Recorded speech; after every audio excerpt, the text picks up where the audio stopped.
Salut à tous et bienvenue dans cette nouvelle vidéo où aujourd'hui je vous propose de découvrir comment installer VS Code.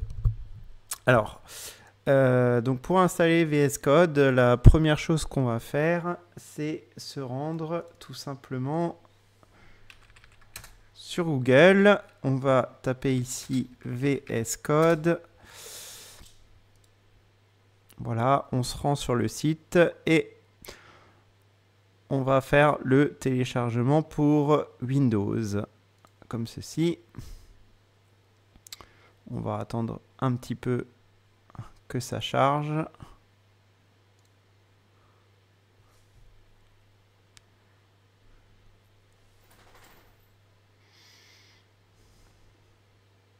Alors, j'aurais pu très bien partir sur d'autres IDE, hein, tels que par exemple JetBrains WebStorm.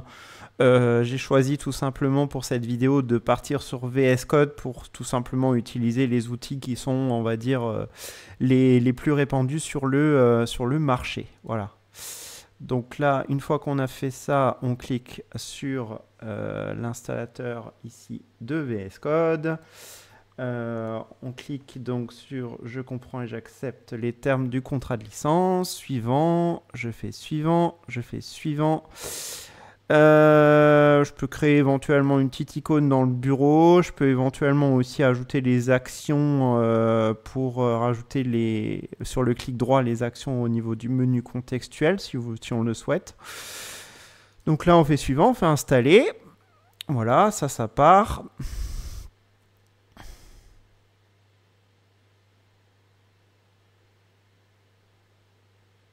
Et donc à partir de ce moment-là, on aura notre petit VS Code qui sera installé.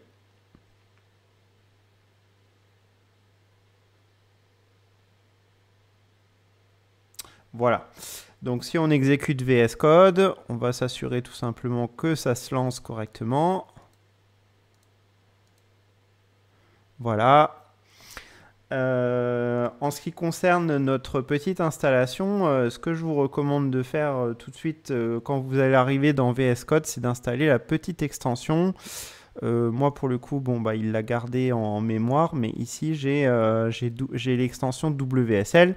Donc, pour tomber sur cette extension WSL, hein, il suffit tout simplement de rechercher dans la petite barre de recherche WSL, on tombe dessus, donc on vérifie bien que c'est l'extension de Microsoft et on a juste à installer cette extension là. À partir de ce moment-là, on aura accès donc du coup grâce à l'extension au sous-système WSL, donc on pourra depuis VS Code parcourir par exemple les fichiers qui sont dans la distribution WSL, puisque on est dans un système d'exploitation Linux qui est lui-même dans un système d'exploitation Windows. Donc ça offre pas mal d'avantages, dont celui aussi de pouvoir accéder directement à la ligne de commande WSL, notamment quand on ira ici là sur terminal dans les options tout en haut, qu'on fera nouveau terminal. Là, si je suis dans un dossier WSL, bah, j'aurai directement accès ici à mon terminal WSL avec les commandes de Linux et plus forcément uniquement celles de Windows.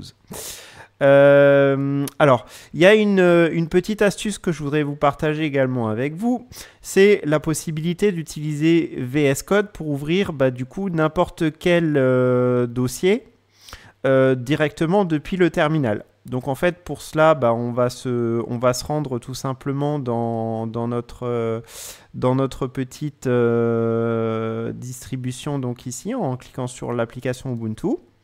Voilà, on la lance. On va avoir donc le petit terminal qui va s'afficher à l'écran.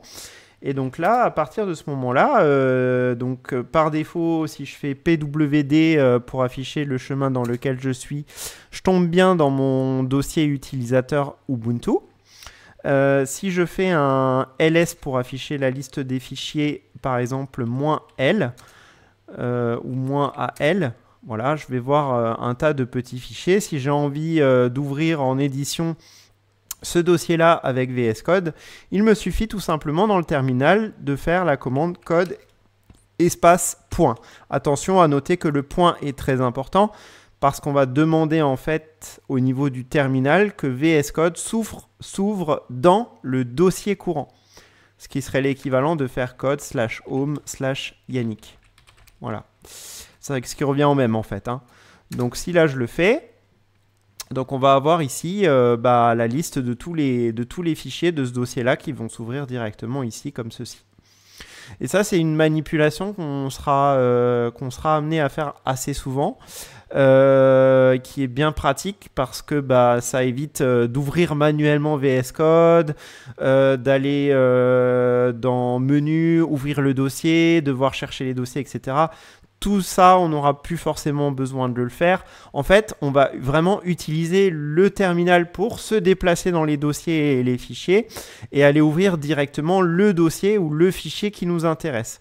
Et on verra que cette partie-là prendra beaucoup plus de sens dans la vidéo suivante, notamment quand on parlera de comment associer justement la clé GitHub avec notre compte GitHub. Voilà, donc comment rattacher finalement notre distribution Linux WSL avec le petit gestionnaire Git qui permettra de cloner par exemple des dépôts directement sur GitHub sans avoir à saisir de mots de passe, etc. etc. Enfin, ça va vraiment simplifier pas mal les choses.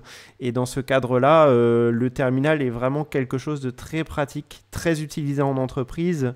Parce que au lieu de naviguer avec le clic, on va utiliser le terminal pour pouvoir se déplacer, encore une fois, comme je le disais, dans les fichiers, les dossiers, faire toutes les commandes Git et ouvrir VS Code depuis n'importe quel dossier suivant nos besoins.